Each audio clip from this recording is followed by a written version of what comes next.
you can use our standard CSV to import products from any platform into your Squarespace store. The CSV helps you create a Squarespace-friendly format for all of your existing product data. In the Home menu, click Commerce, then click Inventory. Click the three dots icon, then click Import. If you're coming from Shopify, Etsy, or Big Cartel, use our direct import options instead. Otherwise, click Download CSV Template and open the file with a spreadsheet program such as Google Sheets. The CSV spreadsheet contains sample text which guides you through formatting your product information. Add your products one row at a time following the format of the sample text.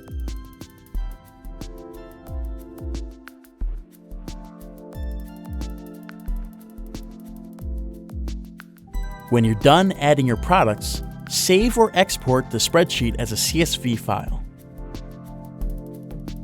Now, let's drag and drop the complete CSV into the Upload Squarespace CSV box.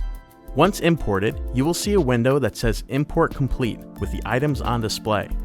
The imported content will appear in a New Products page in the Not Linked section.